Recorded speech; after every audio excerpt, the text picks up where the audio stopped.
Pronto, Francisco, fazes favor de começar a tua apresentação. Sim. Então, mais uma vez, muito boa tarde, muito obrigado pela vossa presença.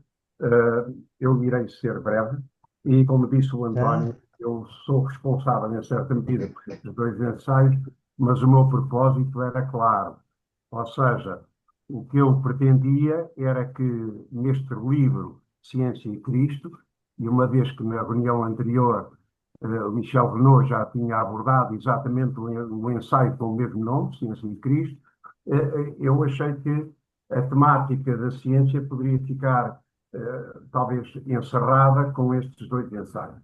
São ensaios muito curtos, ambos de 1946. O primeiro, Catolicismo e Ciência, de agosto de 1946, de facto foi extraído da revista Esprit, eh, Face aux valeurs modernes, e é um ensaio relativamente curto, em que o Teilhard aborda, sempre com aquela perspectiva de para o alto e para a frente, aborda este ensaio, dando a conhecer, de facto, alguns aspectos importantes, nomeadamente a noção de evolução e como é que ele a vê, ou seja, uma evolução espiritual e convergente, contrariamente àquilo que foi o conceito de evolução, que penso eu que nasce com Charles Darwin, e que era um conceito, portanto, divergente. Bem, mas vou passar por vos fazer um resumo daquilo que me pareceu os aspectos mais importantes. Eh, e uma primeira observação é que, quando li este título, Catolicismo e Ciência, pensei que o ensaio fosse um ensaio mais profundo e que abordasse exatamente esta dinâmica entre o catolicismo e a ciência. No entanto, Teilhard começa por avisar, logo nas primeiras palavras, dizendo o seguinte. eh, Portanto, sobre este ensaio, permitam-me uma nota inicial face à sua abrangência. Aliás, o padre Teilhard começa o ensaio com um aviso e um enquadramento que se afigura mais restrito que o título do ensaio. E agora vou citar Teilhard. De facto, diz-nos o autor, é sempre perigoso e pretensioso falar em nome de um grupo, ainda que este grupo seja, no conjunto, tão homogéneo e tão vitalmente ligado quanto o corpo católico. E ao invés de, de procurar proferir sobre a atitude da Igreja em face da ciência, um diagnóstico geral, contentar-me-ei, portanto, aqui, para responder à enquete de Esprit, com acentuar a recente aparição, no seio do catolicismo, de um movimento particularmente vivo que, se Deus lhe conceder vida, pode ser visto como trazendo uma solução radical e construtiva ao conflito que, desde o Renascimento, não cessa de opor entre si ciência e fé. De facto, a partir do século XV, e, portanto, durante praticamente 5 séculos, tivemos esta luta, eu diria, em alguns momentos bastante acentuada, entre a Igreja Católica e a ciência. Ou seja, eram vistos como dois mundos um bocadinho independentes e sem uma visão concertada.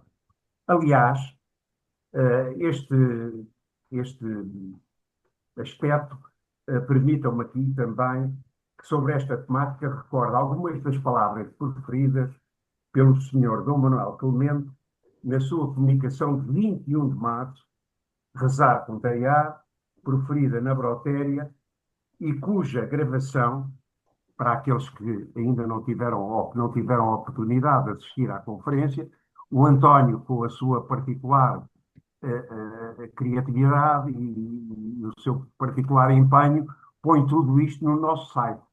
E, portanto, para quem não teve oportunidade de assistir à conferência de Sr. Dom Manuel Clemente, eu aconselho que vá ao nosso site, está logo na página inicial e tem lá um linkzinho que remete para esta conferência que foi feita.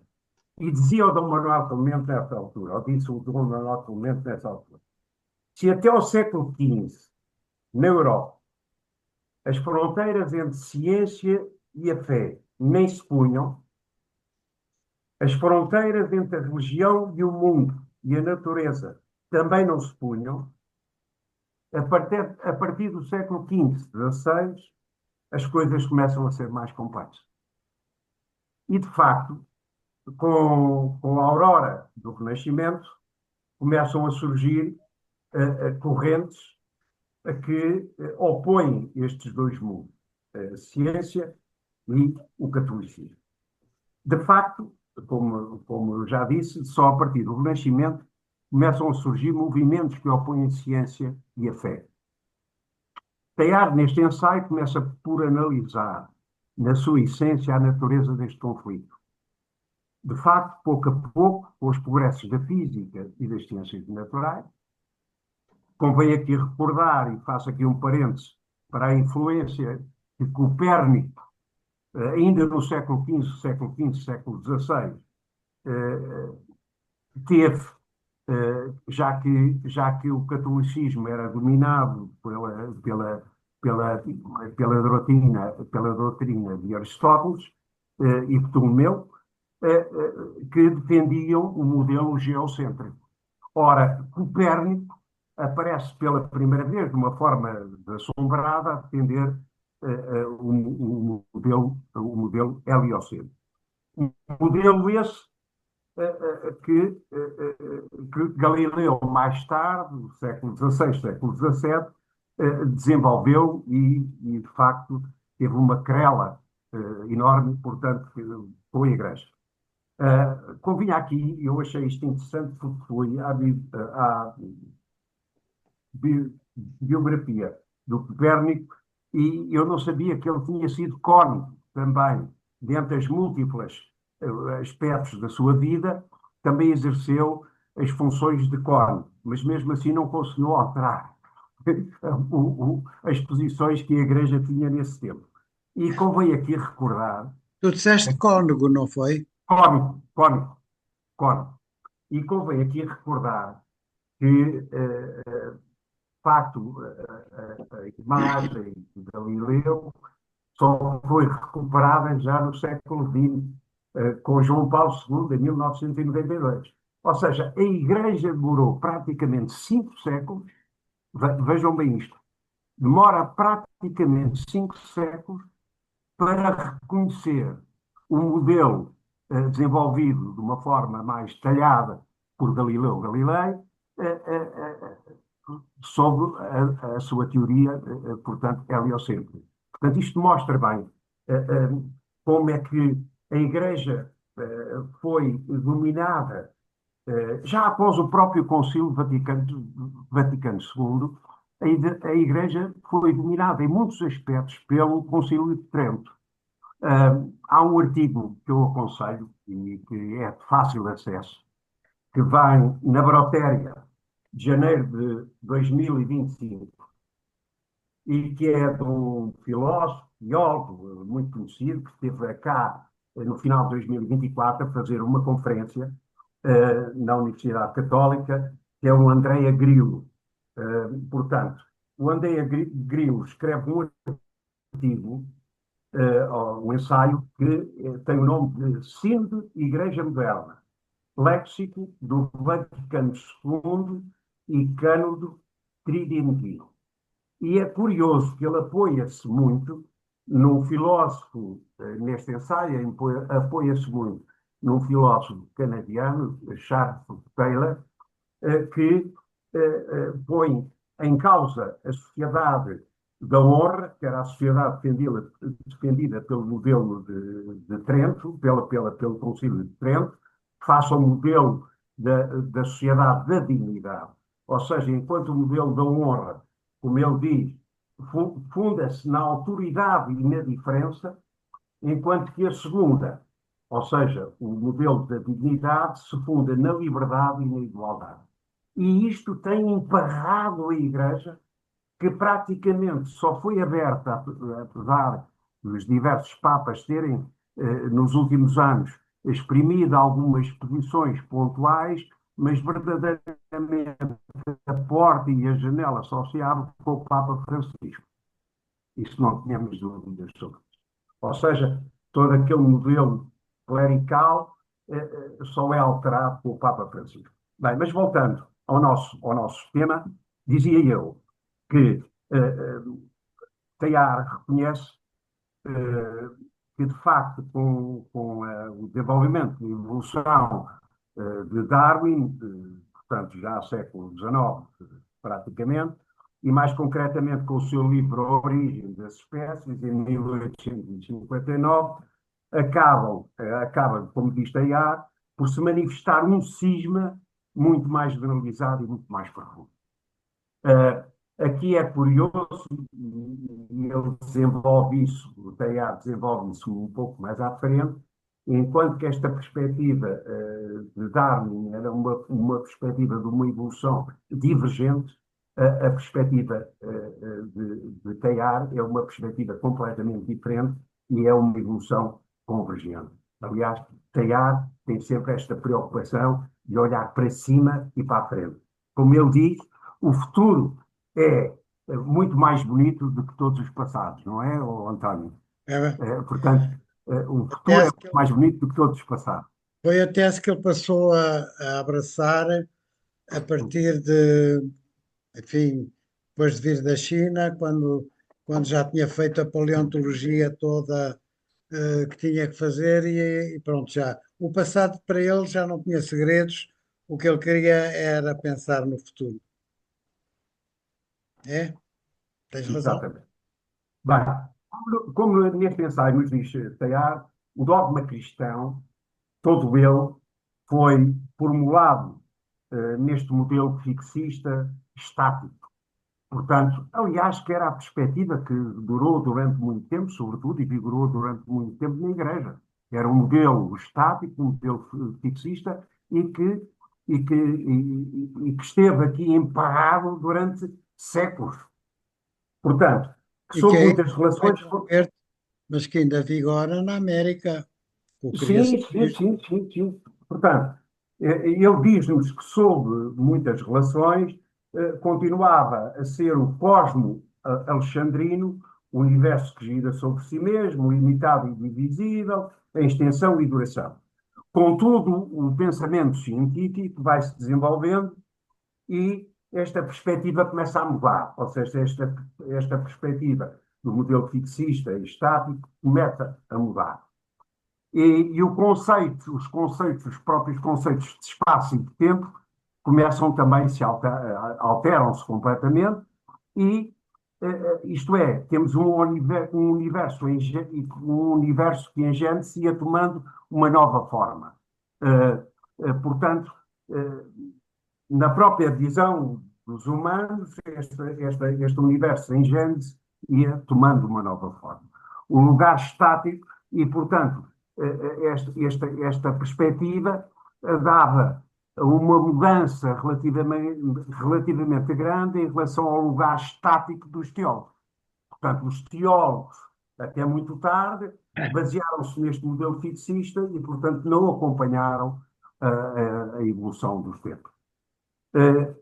Também, inevitavelmente, diz-nos Teilhard, uma mística especial, até mais ou menos durante no futuro terrestre e cósmico da evolução. Ou seja, a própria fé, o próprio conceito da fé vai-se alterando. De facto, como referido, o dogma cristão estava associado a um cosmo fixista. Mas essa era a imagem dessa época para o mundo. Contudo, Teilhard refere o que sucederia se tratássemos, seguindo uma via esboçada pelos antigos padres gregos, que mobilista. E, mais tarde, E ele também, neste ensaio, nos remete ainda para a atenção para os grandes atributos cósmicos de Cristo. Convém aqui referir, para aqueles que não puderam assistir ao retiro deste ano, que o tema deste ano foi o Cristo cósmico e que eu, de todos os retiros a que assisti, foi o retiro que mais gostei. Portanto, foi um retiro muito, que me encheu muito. O tema era, de facto, muito interessante e o padre Vasco, penso eu que desta vez, na minha maneira de ver e de sentir, foi mais longe em relação àquilo que foram os retiros anteriores, em relação portanto, ao padre Teatro de Chata. Portanto, São Paulo e São João conferem um primado universal e final sobre a criação. Mas é somente no quadro de uma evolução, e estou a citar Teilhard, que assumem o seu pleno esplendor. Evolução tanto espiritual como convergente. E, portanto, isto é o grande passo que o Teilhard nos dá, uma evolução espiritual e convergente. E afirma: cristianismo e evolução, não duas concepções inconciliáveis, mas duas perspectivas destinadas a se encaixar e a completar mutuamente. Portanto, está aqui na perspectiva de Teilhard feita esta ligação harmoniosa entre a fé e a ciência. Assim por simples, e continuo a citar Teilhard, assim por simples incorporação e assimilação das concepções evolutivas modernas pelo pensamento cristão, acha-se, a meu ver, suprimida a barreira que há 4 séculos vinha sem cessar crescendo entre a razão e a fé. Uma vez afastado o obstáculo fixista, nada agora impele católicos, e como diz Teilhard, a católicos, de avançar de mãos dadas pelos grandes caminhos da descoberta. Mas, apesar desta janela de esperança, Teilhard questiona: significaria isto, então, que foi suprimido toda a causa de divergência entre os adversários de ontem? E a resposta é clara: não. Pois neles, sob o gesto comum e idêntico da pesquisa, ainda se podem reconhecer duas místicas contrárias, dois espíritos diferentes, que não podem, por enquanto, deixar de se enfrentar e durante muito tempo. Portanto, ele refere que, de um lado, existe o espírito faustiano, baseado, portanto, na humanidade, portanto, que é um poder inerente à própria humanidade, versus um espírito cristão que, de facto, tende no espaço a ser construtor para a união com Deus, que nos ampara e nos atrai em todas as potências do mundo e evolução. Eu gostava aqui de fazer referência, ou fazer um pequeno parênteses, aqui à última conferência que o Michel Renaud deu exatamente sobre ciência e Cristo, sobre o ensaio Ciência e Cristo. E ele, na altura, recordava-nos as palavras ou recordava um artigo do professor Luís Acha. E de facto, eu penso que nesse artigo o professor Luís Acha refere que muitos dos cientistas são ateus. Aliás, o próprio Teilhard o reconhece neste ensaio, confirma esta posição afirmando: nesta nova competição, a preferência dos homens de ciência pura parece voltada ainda, no conjunto, para o espírito faustiano. Portanto, e o ensaio acaba, e vou continuar a citar o Teilhard, dizendo assim: mas o cristão já não duvida, no fundo de si mesmo, que terminará tendo a última palavra, pois somente em definitivo a sua visão crística do mundo está em condições de oferecer ao esforço humano dois elementos sem os quais a nossa ação não poderia levar até ao extremo a sua marcha em frente. que é exatamente a valorização e a amorização. Portanto, e termina afirmando: a evolução é filha da ciência, mas, afinal de contas, será a fé em Cristo que há de salvar amanhã em nós o gosto da evolução. E acabaria este primeiro ensaio citando aquilo que o António tantas vezes costuma citar, que é: creio que o universo é uma evolução, creio que a evolução se dirige para o espírito, creio que o espírito culmina na pessoa, creio que a pessoa suprema é o Cristo universal. Isto foi um resumo com algumas observações em relação a este primeiro ensaio, Catolicismo e Cristo. Catolicismo e ciência.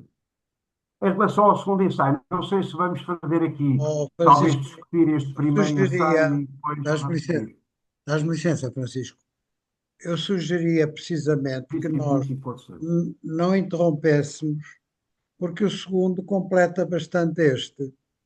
E depois, no final, com as duas apresentações, poderemos então fazer algum debate, não é?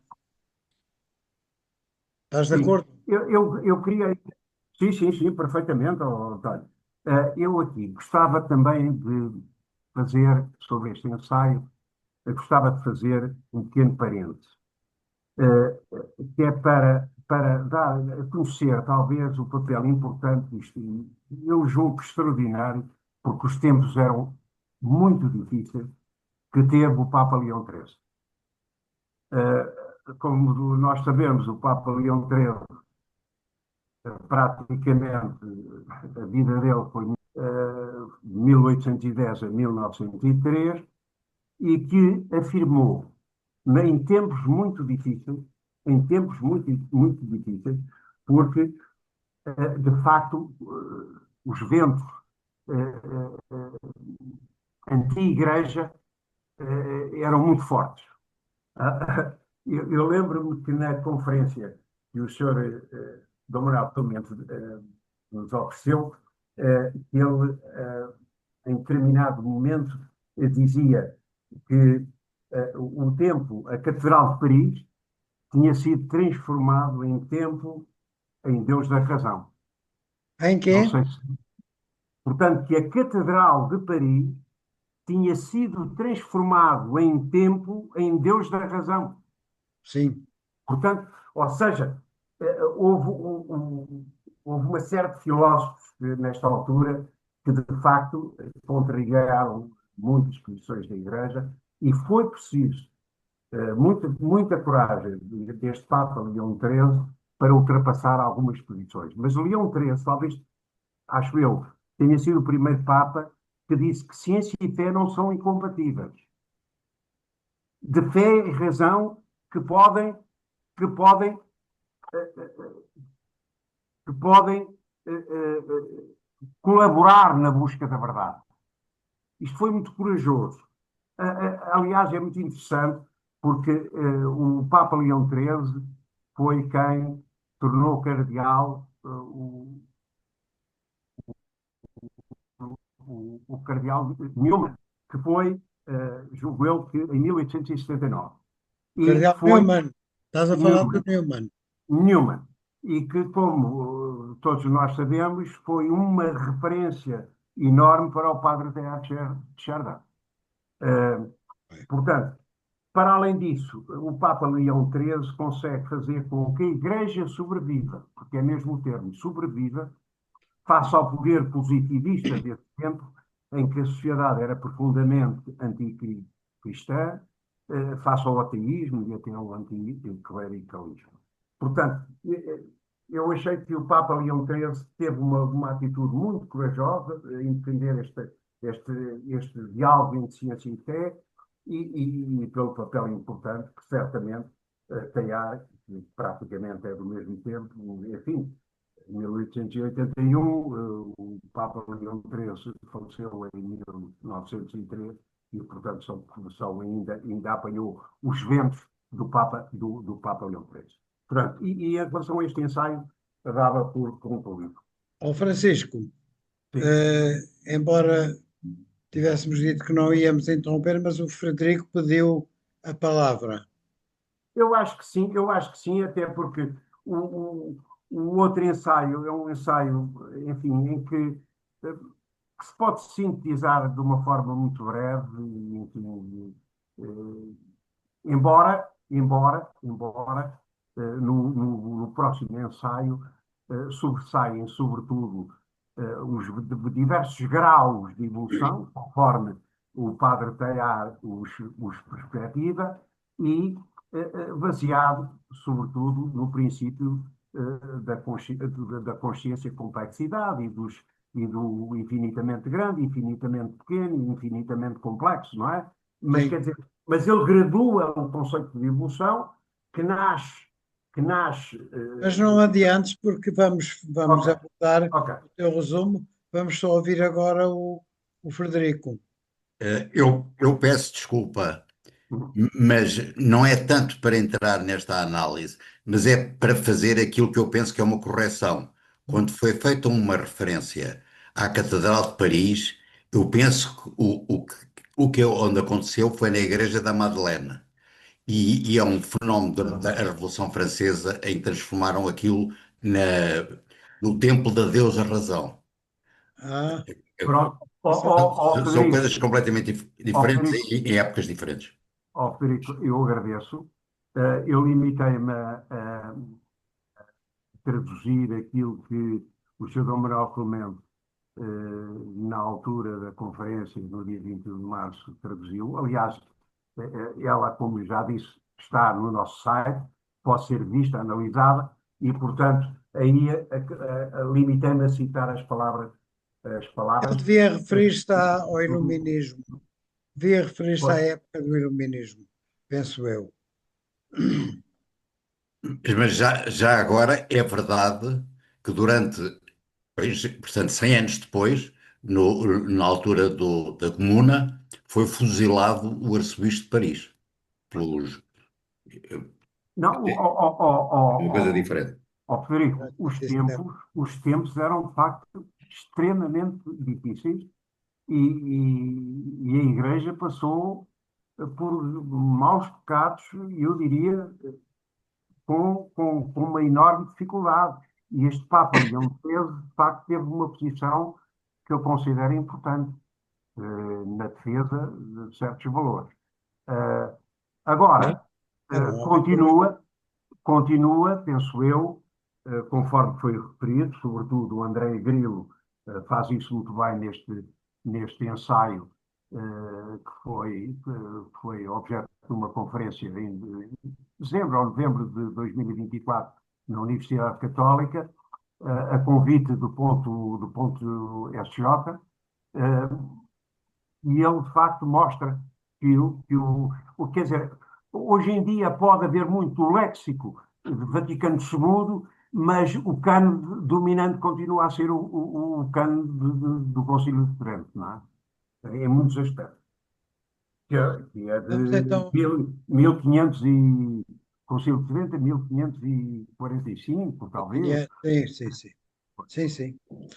Então diz lá, Francisco, relativamente ao segundo Bem, ensaio. o segundo ensaio é um ensaio com um título relativamente longo, porque é sobre os graus de certeza científica da ideia de evolução. Isto foi objeto de uma conferência proferida num Congresso Internacional de Filosofia em Roma entre os dias 15 e 20 de novembro do mesmo ano, 1946. Portanto, o primeiro ensaio é de agosto de 46, este é objeto, foi de novembro de 46, e, portanto, muito próximo. Bem, o que é que este ensaio, como digo, eu vou ser mais breve, porque eh, penso que já estou a abusar um pouco da paciência das pessoas. De Não, qualquer forma, este ensaio começa com uma pergunta. Eh, e, e diz-nos Teilhard que a ideia da evolução aparece pela fissura das ciências naturais. Tem toda a razão. Portanto, aparece esta ideia de evolução, aparece com a chave de Darwin, portanto, que é século XIX, portanto, que ainda, enfim, eu penso que eu tomei aqui nota, Charles Darwin morre em 1882, portanto, era ainda um bebê, não é como um ano, era um bebê de um ano. De qualquer forma, as ciências naturais têm aqui um pontapé inicial em termos do significado da evolução. Evolução essa que não tem o mesmo significado em Teilhard de Chardin. A evolução de Teilhard de Chardin, conforme disse, é uma evolução espiritual e convergente, enquanto a evolução de Darwin é uma evolução divergente. Portanto, mas diz-nos Teilhard, e vou citar, que ela se vai infiltrando na consciência humana, esta ideia de evolução. Por isso, é interessante perguntar, daí que eu tenha dito, começa por uma pergunta, é interessante perguntar até que profundidade ela realmente penetrou no nosso espírito, esta ideia de evolução. E afirma que, sob esse ponto de vista, parece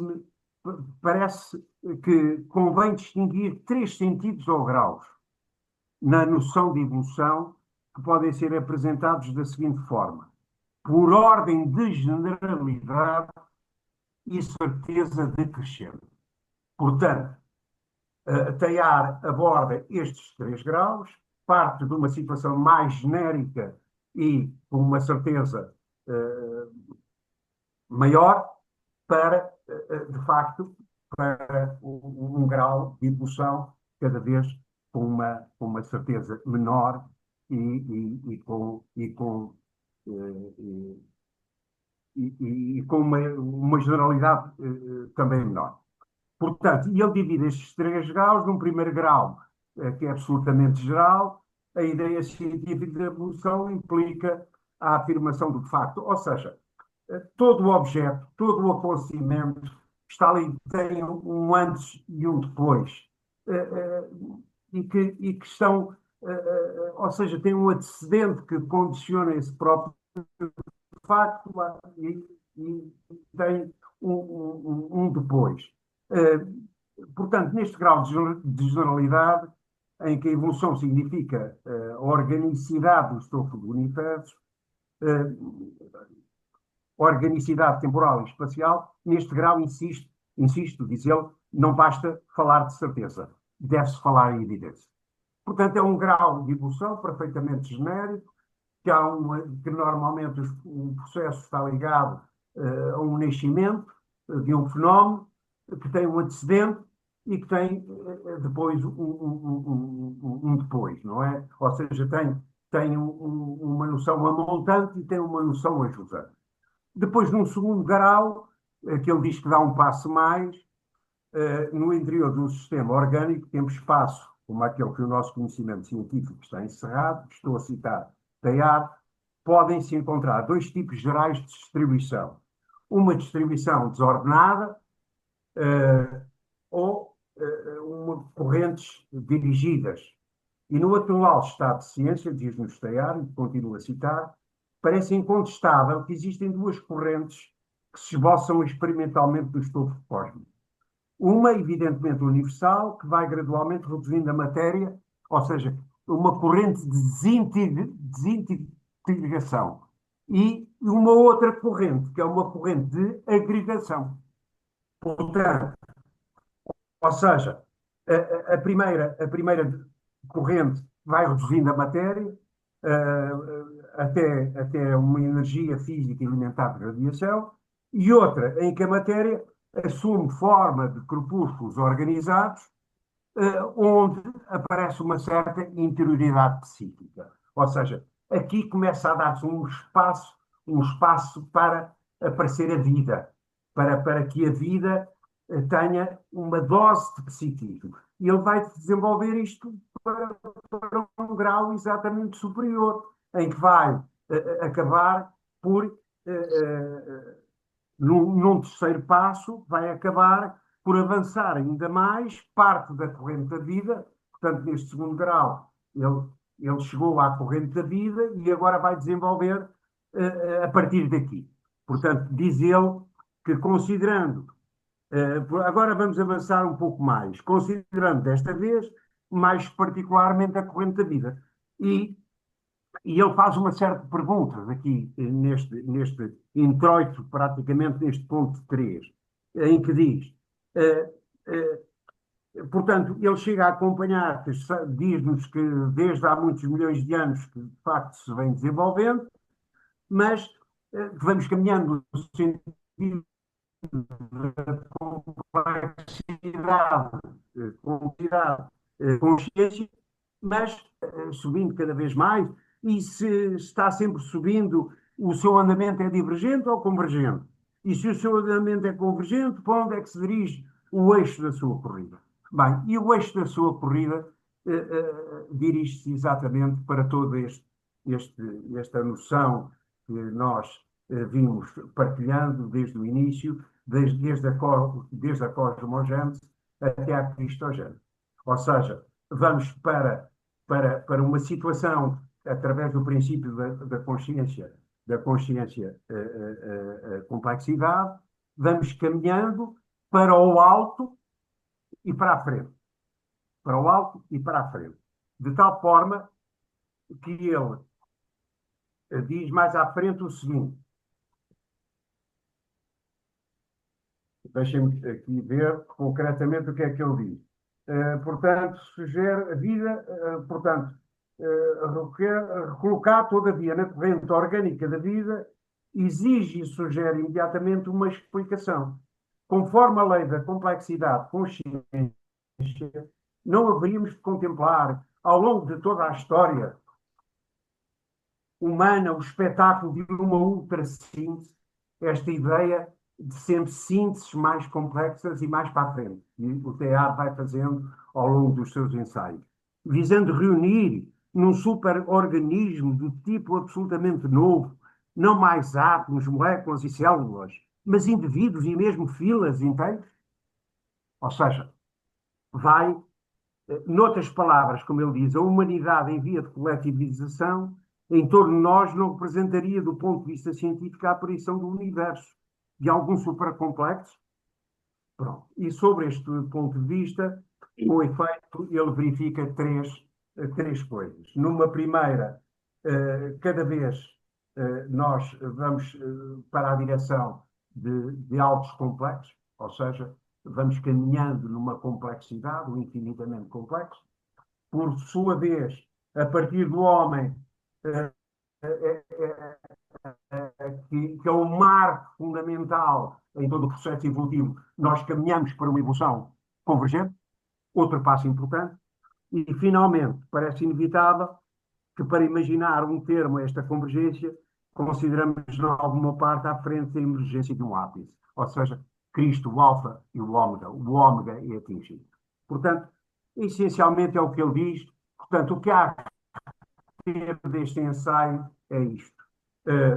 É dominado, na perspectiva de Teilhard, por 3 graus de complexidade, em que a generalidade a generalidade vai ser menor, portanto, vai sendo decrescente, e ele aborda, de facto, estes 3 graus, parte, talvez, da ideia de Darwin, que é uma ideia de uma evolução divergente para a evolução convergente. E, portanto, é todo o fenómeno da cosmogênese à cristogênese que está muito pensado. E eu ficarei por aqui, abusei da vossa paciência e agradeço a vossa paciência em estar-me aqui a ouvir durante tanto tempo. Francisco, eu entro já de mergulho, agradecendo primeiro que tudo o teu trabalho metódico, simpático, acessível, que fizeste destes dois ensaios, que no fundo são muito próximos, muito complementares, foi uma boa ideia que tu deste de os juntar, porque são dois, dois flancos da mesma coisa que nós aqui vemos, não é?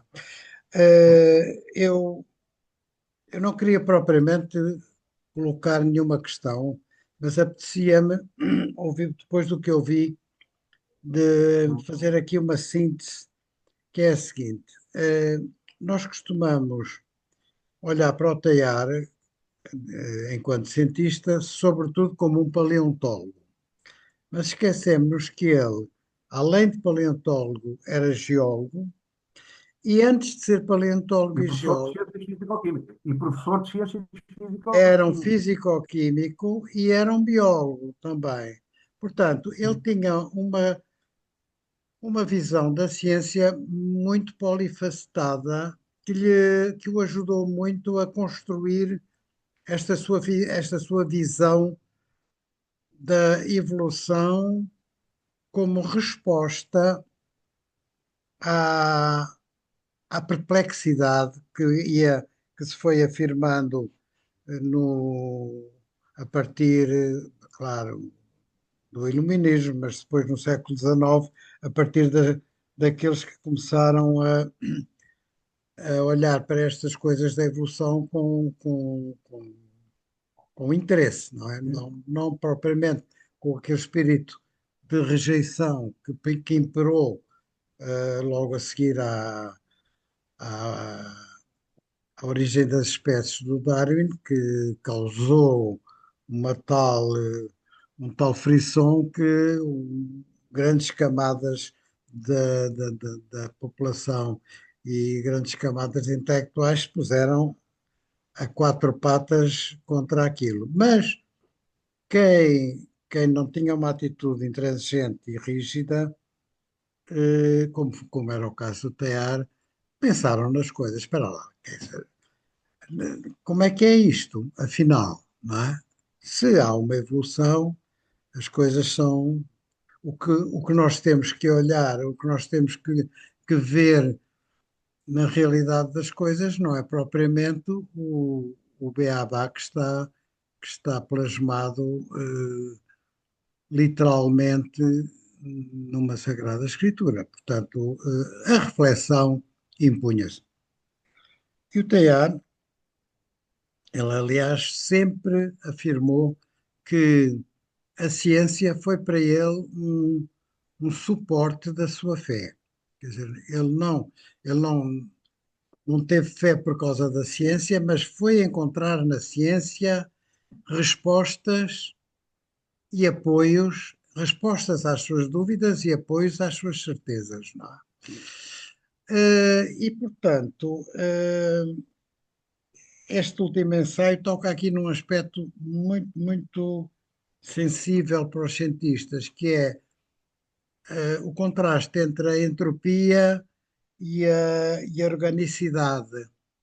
Porque, se por um lado a matéria tende a recair em estados de neutralidade e de inércia, por outro lado, existe o fenómeno da complexificação que deu origem à vida. E a vida vai contrariando sempre a entropia. Enquanto a entropia puxa para baixo, a vida puxa para cima, não é? Até o Teilhard, há um ponto em que ele até usa uma imagem interessante. Porquê é que as plantas crescem sempre na vertical, no sentido contrário de tudo o que puxa para baixo? Não é? Quer dizer, a vida empurra sempre as realidades para cima. E, portanto, este sentido de encontrar na evolução, ou melhor, esta visão de encontrar na evolução um sentido, podemos chamar-lhe uma finalidade, tem uma resposta, quer dizer, essas hipóteses têm uma resposta na, naquilo que a própria evolução nos mostra. Portanto, a evolução passa do estado inerte da matéria para a vida, da vida para a vida inteligente, da vida inteligente para uma super eh, mentalização. Portanto, a humanidade socializa-se, partilha a sua vida intelectual e espiritual, e há um caminho que, como tu há pouco muito bem frisaste, que é convergente e que o Teilhard não tem dúvida em afirmar que é convergente para um ponto de atração de todos os fenómenos, que é o ponto alfa, como já sabemos. Pronto. E era isto que eu, não adiantei nada, não, apenas recuperei o que tu disseste e fiz a minha reflexão. Mas não nos esqueçamos realmente nunca que para Teilhard de Chardin há uma. Ele lê nos fenómenos uma. Não se pode dizer uma explicação, mas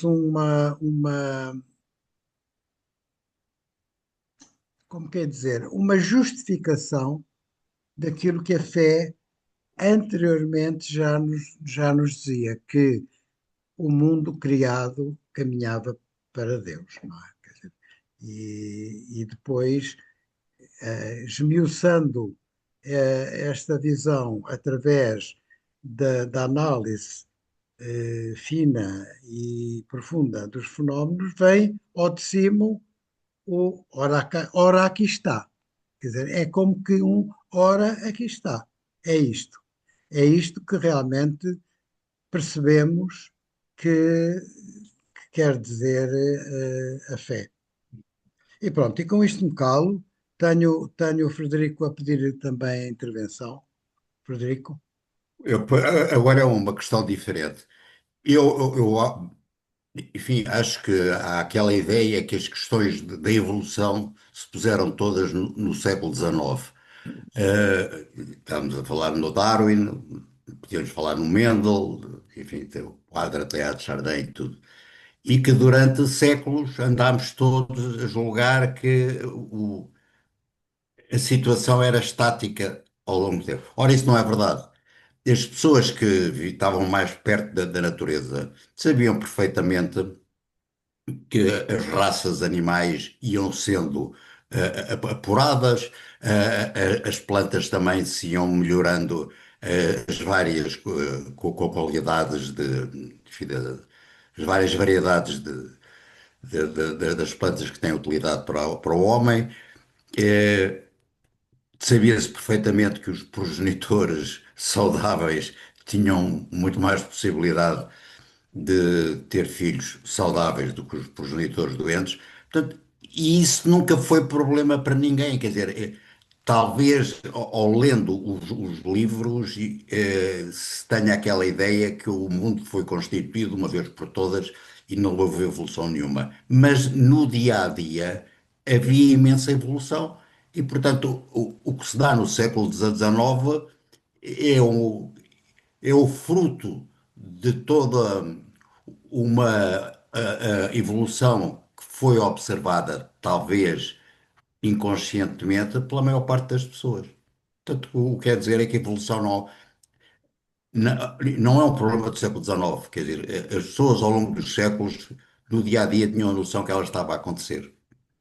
Sim, Se mas, não é verdade, corrijam. Frederico, mas não, talvez, eh, só a partir do século XIX ela seja tratada sob o ângulo, portanto, da ciência, no mundo científico. Portanto, até porque durante muitos, aliás, como nós sabemos, durante muitos séculos, praticamente essas coisas não se punham, não é? As pessoas podiam observar, podiam ver, mas só aparece tratada no domínio científico, de facto, a partir de um determinado momento. É evidente que para se chegar a esse momento há sempre uma maturação, há sempre um antecedente, há sempre qualquer coisa que vem. Aliás, o próprio Teilhard fala nisso, para chegar ao conceito, ao próprio conceito de vida, e ao psiquismo, e para desenvolver, ele vai, estas ideias vão amadurecendo e vão se tornando cada vez mais complexas, não é? Mas, mas eu percebo e estou inteiramente de acordo com essa perspectiva, que sob o ponto de vista, sem ser aquelas pessoas iluminadas e que tratavam aquilo, elas iam-se apercebendo dos fenómenos da maneira que as coisas iam ocorrendo, sem dúvida nenhuma. Aliás, durante as descobertas, exatamente, foram postos em contacto populações que viviam em estádios de desenvolvimento completamente diferentes.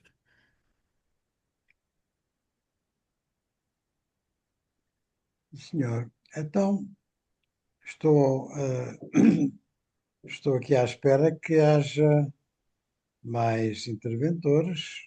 Ou Michel. Michel, s'il vous plaît. Muito obrigado.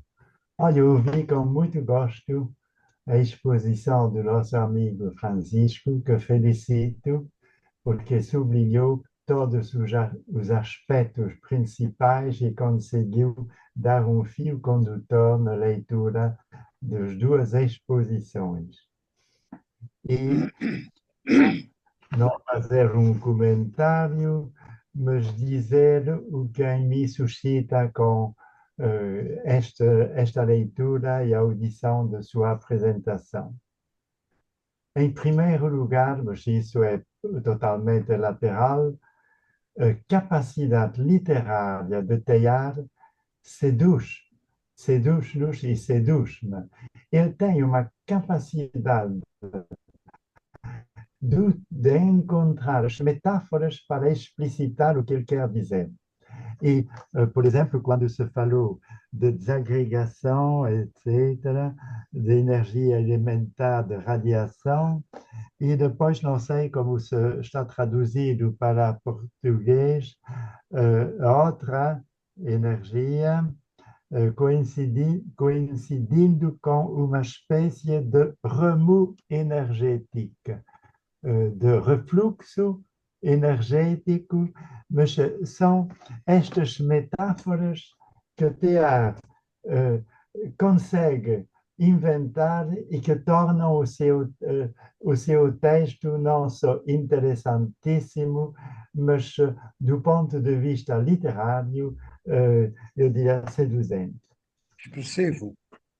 Hein? Muito expressivo. Sim. Expressivo, é verdade. Ele tem uma capacidade literária em todos os seus escritos.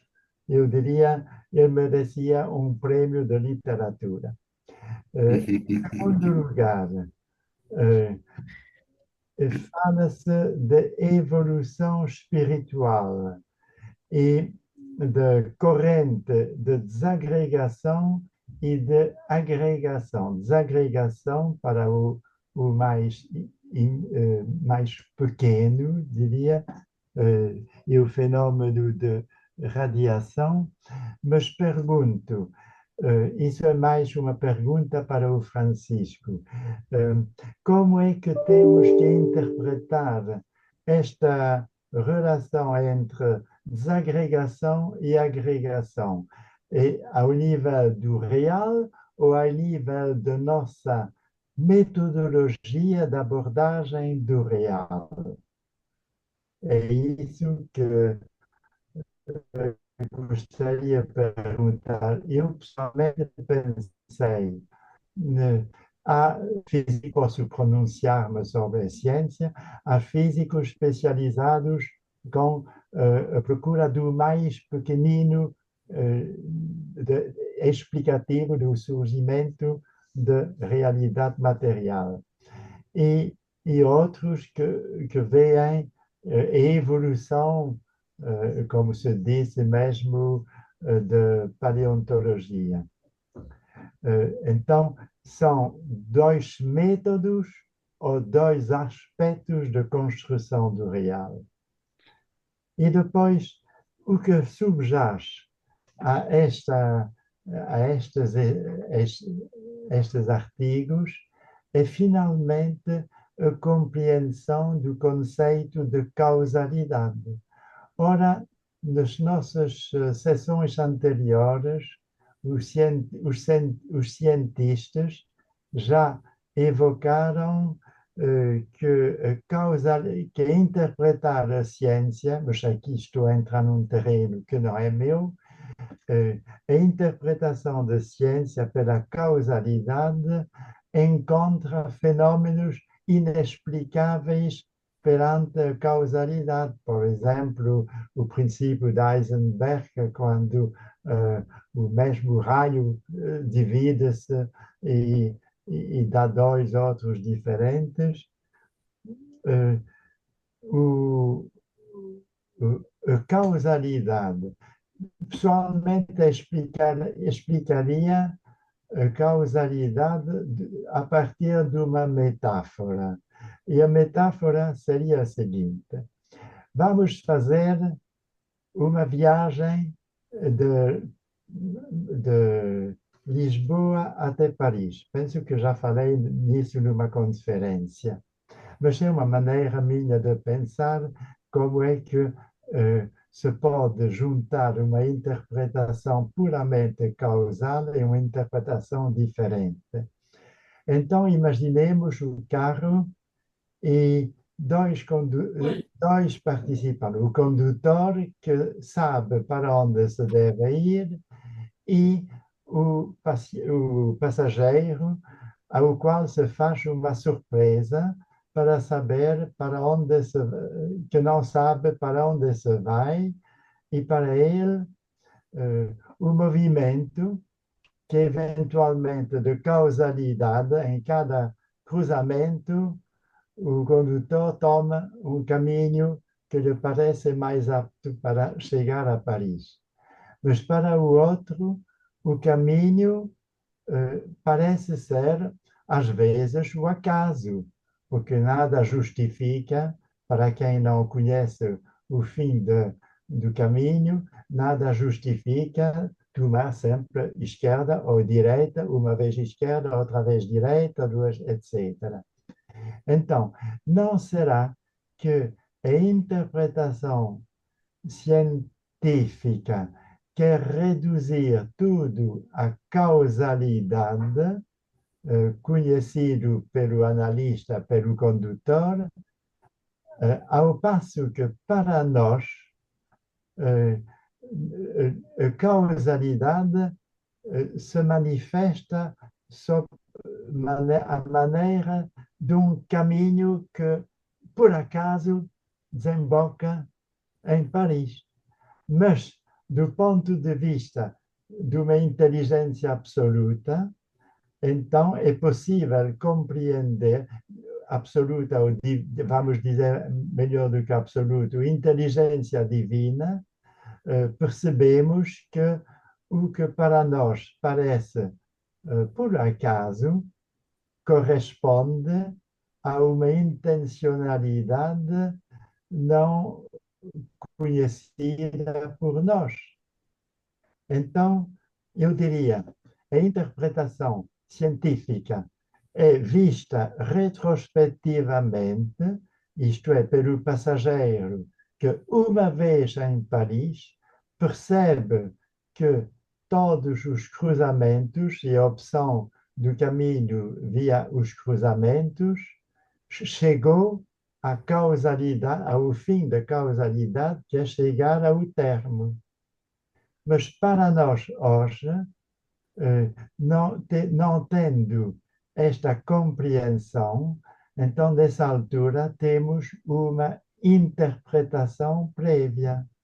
Ora, a interpretação, o regime de interpretação parece-me mais de natureza filosófica, ao passo que o regime de causalidade parece mais científico.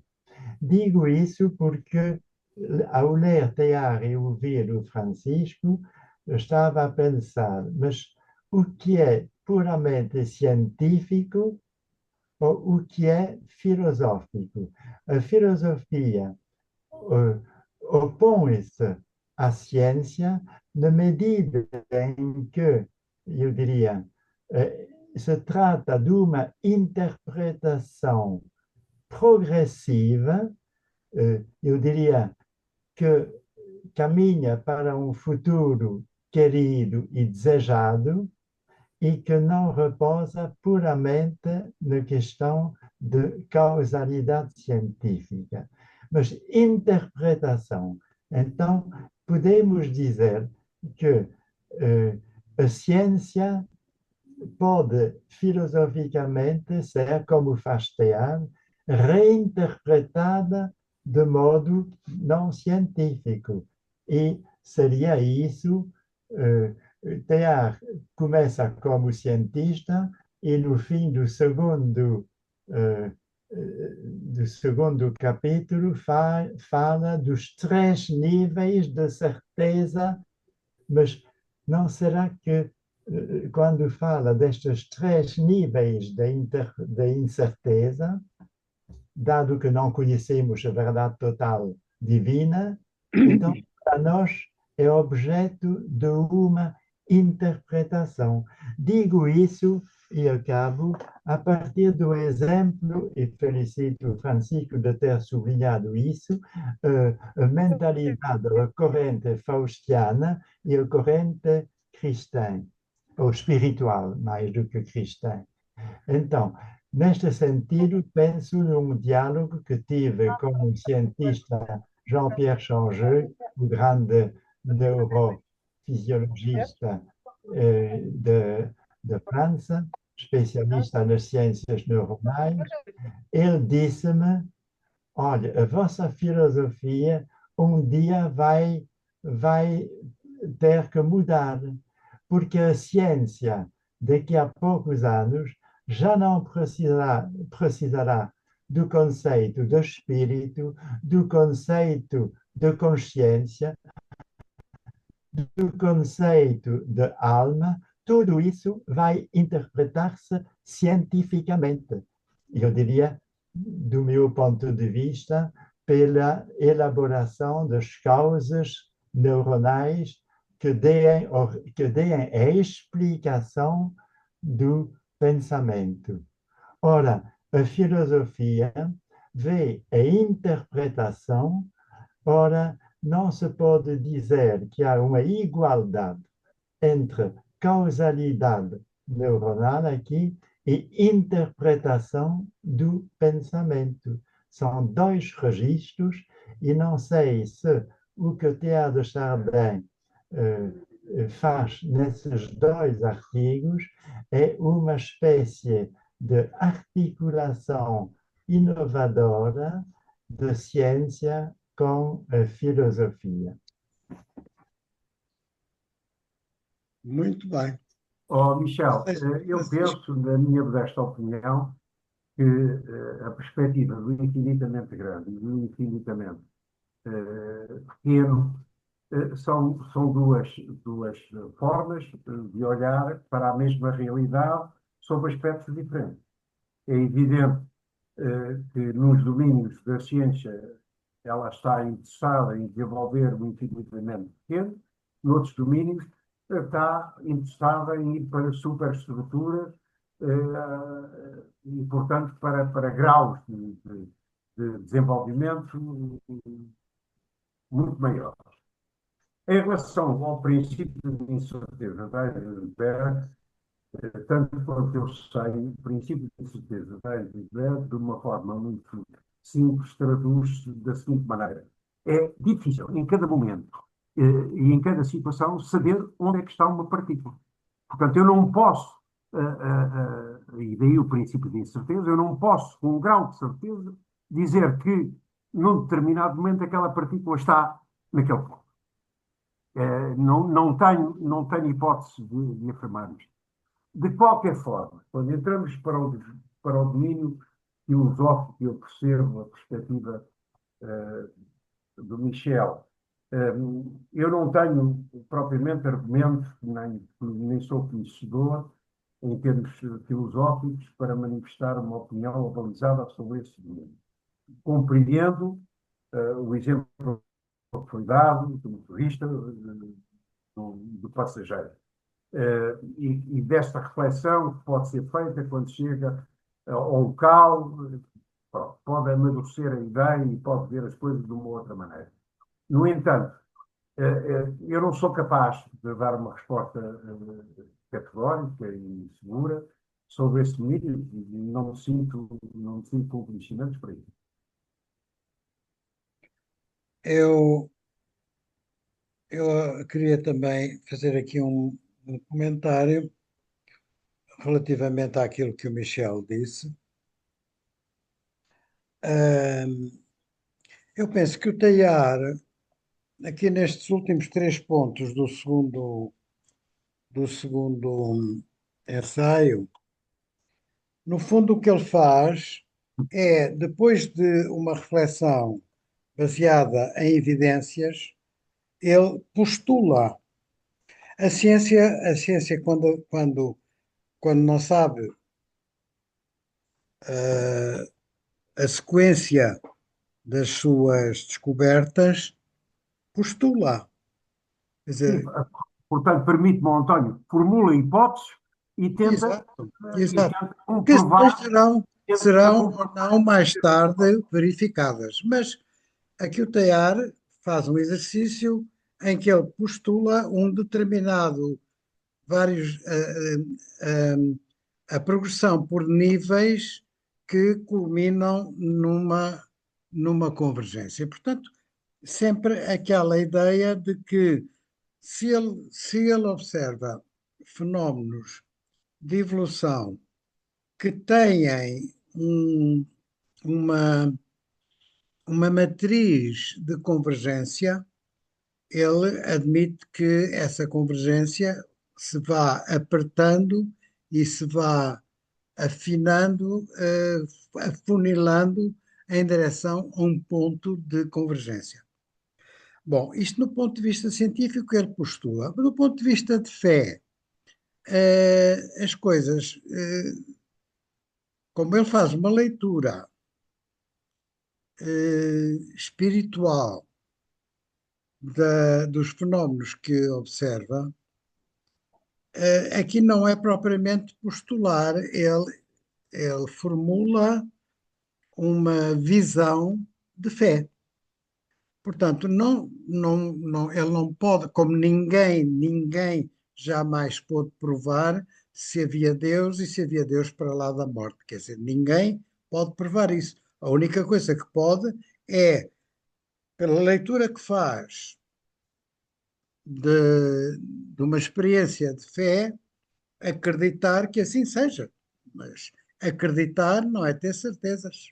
E, portanto, quando ele também, a partir da sua observação científica, formula uma visão de fé que se traduz na afirmação de que há um destino para o homem que é convergir para Cristo no ponto ômega, isto é uma posição de fé, embora sustentada por muita observação real que lhe serve de suporte à- às suas construções sucessivas que levam a uma fé mais, se quisermos, mais estruturada de um determinado modo de ver o cristianismo, como é o dele, não é? Mas, paralelamente à sua, às suas posições de cientista, em que ele postula um determinado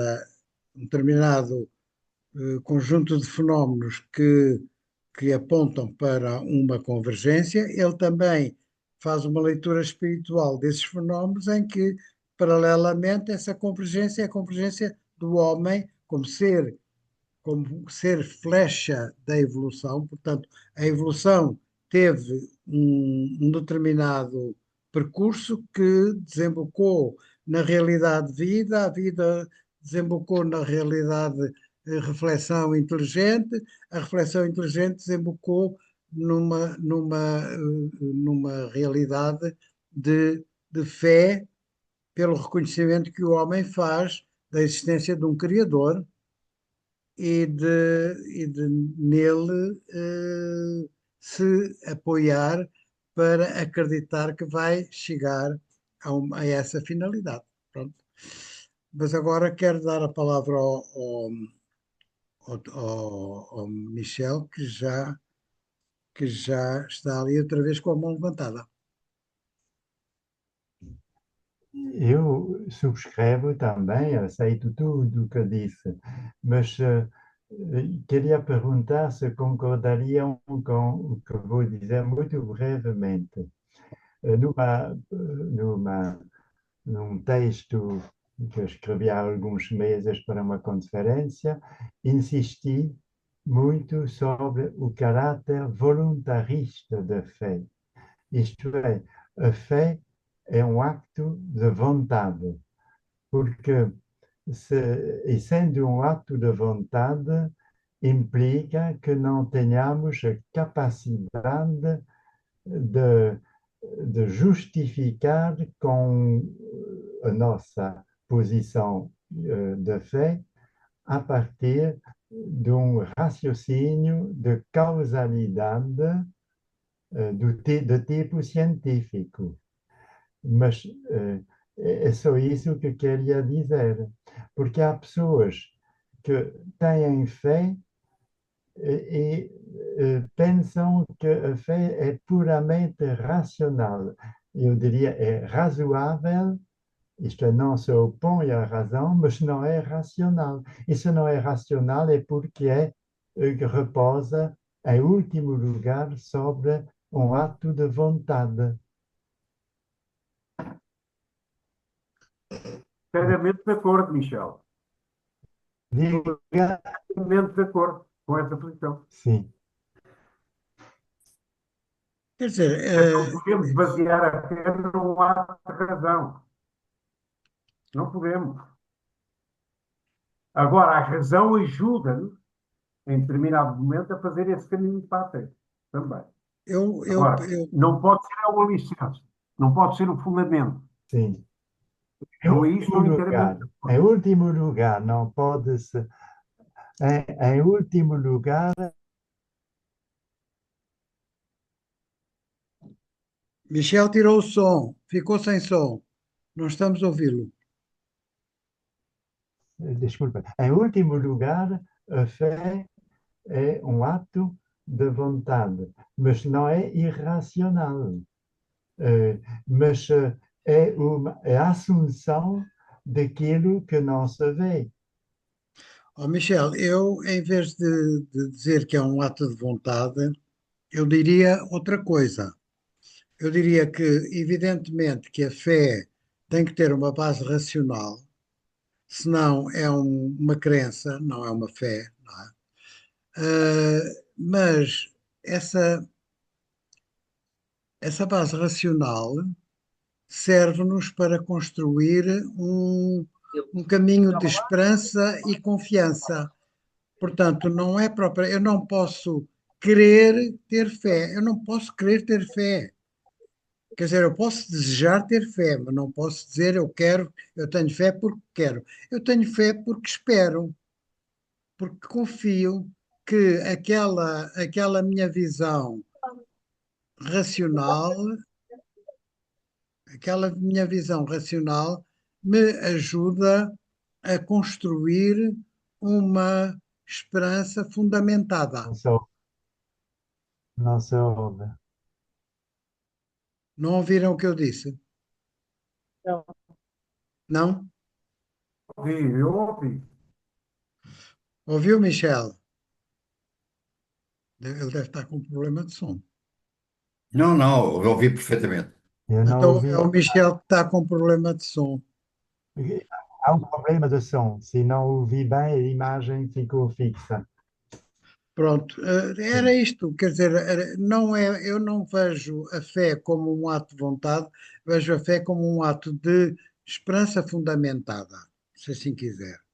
É, Sim. para resumir o meu pensamento, é este. Eu nunca tenho a certeza daquilo em que acredito, mas tenho a esperança de acreditar bem, tenho a esperança de acreditar bem, mas não tenho a certeza. Portanto, como muita coisa me ajuda a fundamentar esta esperança, eu vou alimentando essa esperança, vou alimentando. Se vous voulez. Deixa, Ó, António, muito bem. Olha, são 8 e Tá. 20 Já não sei. Hã? Viver sem esperar não é viver. Portanto, a espera, de facto, é o grande. e bem. A E estamos, esperança, a esperança. e estamos no ano da esperança, não é?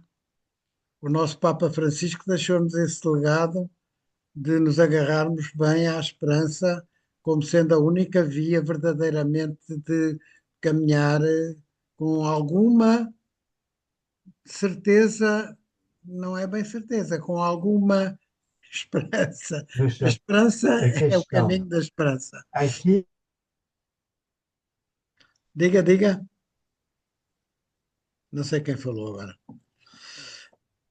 Bom, como se Sim, aproxima agora. António, Sim, sim, sim, Maria da Glória, faça favor. António, concordo bem, plenamente com o que diz. Com a esperança, e é uma esperança fundamentada e esclarecida, porque de facto a razão vem esclarecer a nossa fé. Oh, Maria da Glória, importa-se talvez de se afastar um bocadinho do computador para a gente perceber melhor. Ok. Aí, Concordo, concordo com o que disse. sim, A fé, portanto, é uma esperança fundamentada. A sim, razão ajuda a esclarecer a sim, nossa fé. sim, sim, exato. É Mas isso. não, não nos dá certezas. Não nos dá certezas, certo? Nem pode ser, António, o fundamento para a fé. Agora ajuda-nos a chegar Claro, claro. e a compreender. Voltando ao Teilhard, ele tinha a sua fé, mas a sua fé talvez tivesse pontos de nebulosas, não é? Ele próprio na infância gostava muito do ferro e das coisas duras, tinha uma intuição do absoluto, mas não tinha ainda essa, não tinha conquistado ainda essas certezas filosóficas. Mas depois, mais tarde, quando ele foi muito mais cientista do que propriamente sacerdote durante muito tempo, não é? O trabalho dele era de manhã até à noite ali no duro, não é? A trabalhar, a estudar, a observar, a tirar conclusões, a formular hipóteses, etc. E pouco o seu espírito foi bebendo, digamos assim, uma visão de esclarecimento da sua fé. Quer dizer, ele foi conquistando eh, bases, fundamentos para aquilo em que ele acreditava ficar mais sólido, mais claro e até, digamos, reunindo-se em complexidade, mas tornando-se numa visão estruturada. Não digo um sistema, porque não era, mas uma visão estruturada da fé, que ele foi construindo ao ponto de depois nos poder apresentar em trabalhos magníficos como o Meu Universo ou o Crístico. Se nós lermos os grandes ensaios do Teilhard, encontramos sempre uma espécie de coluna vertebral que ele nos apresenta da sua maneira de ter fé. Quer dizer, ele parte do real para. No fundo, é aquilo que há pouco o Francisco nos recordou. Creio que o universo é uma evolução. Aí está. Creio que a evolução caminha para o espírito. Muito bem. Creio que o espírito culmina na pessoa. Claro. E creio que a pessoa suprema é o Cristo Universal. Portanto, nós partimos do universo como evolução e chegamos ao Cristo Universal. E percorremos estes quatro planos. O plano da evolução, o plano do aumento de consciência e da, e da formulação da pessoa, portanto, o terceiro plano, que é da reflexão nasce a pessoa e depois a pessoa reconhece a pessoa suprema. O homem reconhece a pessoa suprema. E com isto fecha-se o círculo. Enfim, não sei. Deus dirá, quando a gente lá chegar. Eu já não falta muito, ando a fazer contas à vida para ver quando é que é a minha hora, mas, mas tenho que pensar muito nisto. Tenho que pensar muito nisto, porque qualquer dia bate-me à porta, não é? E eu tenho que estar preparado. Tenho, tenho que estar, tenho que ter a porta, os gonzos da porta oleados para passar. Bom, meus queridos amigos, olhem, aproveito para desejar a todos boas férias. Nós, a partir daqui, vamos. Olha, o Michel ainda quer falar. Michel, s'il vous plaît, Michel, Era esqueceu-se som, Era esqueceu som, som. Penso que, penso que o Michel Desculpa, se terá acrescentar esquecido. só uma frase para evitar equívoco. Eh, Quando digo que o ato de fé repousa na vontade, não é só na vontade. E, em segundo lugar, evidentemente, não se opõe à razão. Em segundo lugar, eu diria, a fé dá certezas. Há certezas de fé para quem proclama a sua fé. E esta certeza não é de natureza causal como na ciência, mas de natureza interpretativa.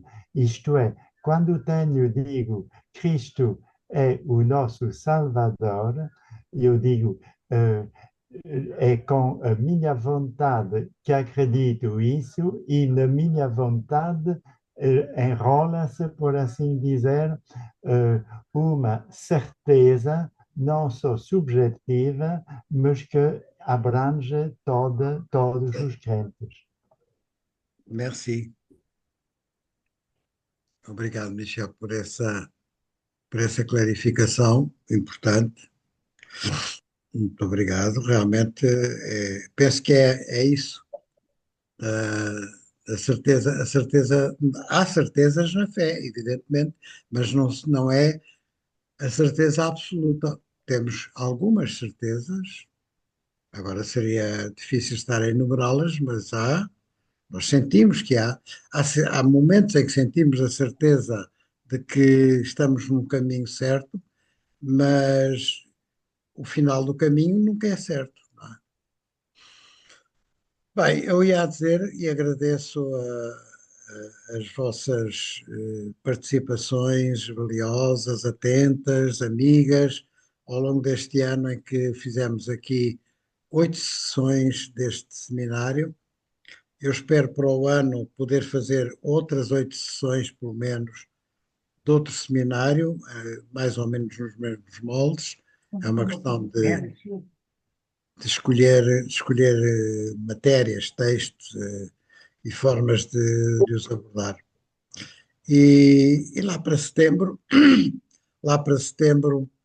e entretanto eu farei uma comunicação sobre isso, lá para setembro, finais de setembro, começávamos novamente a reunir. Entretanto, como já disse há pouco, e não estavam ainda todos presentes, eh, vou, estou em vias de organizar uma exposição de tear comemorativa dos 70 anos da morte. Será uma exposição, sobretudo, biográfica e bibliográfica, que eu não tenho materiais de tear para apresentar, mas tenho livros, tenho alguns documentos, alguns recortes de jornais, fotografias, filmes, etc. Convidei um sobrinho do Teilhard de Chardin, que é o padre Olivier Teilhard de Chardin, que tem o mesmo nome do tio, para vir a Portugal nessa altura, fazermos uma conferência biográfica. Ele não me respondeu, não sei se ele recebeu o meu recado, mas não vou desistir. Ele é um rapaz muito simpático, eu conheço, mas pronto, é padre, tem muito que fazer, não sei. Ele ainda não respondeu, mas eu não perdi a esperança. Portanto, seria interessante termos cá um Teilhard de Chardin, não era? Eu gostava. A data já foi fixada? Mais ou menos Não, um período entre meados de setembro e fins de outubro. Será mais ou menos um mês, 5, 6 semanas, mas não pode ser muito mais que isso. E tem que ser em Lisboa. Eu peço desculpa ao Porto, não posso fazer esta exposição no Porto, mas espero que o Porto venha a Lisboa nessa altura. Bem, a Manuela estava a Sim, dizer que sim. Bem, não é? sim, vamos. Ok, António, o sim, Porto nunca falha. O Porto nunca falha. exatamente. O Porto não falha. Bom, então, muito obrigado mais uma vez. Muito boa noite, boas férias para quem vai já proximamente de férias. Bom tempo de verão, que é o tempo bom, tempo agradável, que não haja muito calor. Muito boa noite a todos e a todas. Boa noite. Boa noite a Boa todos. noite. Boa noite. Tudo Boa bom? noite a todos. Boas Obrigado, férias. obrigado. Obrigado. Obrigado.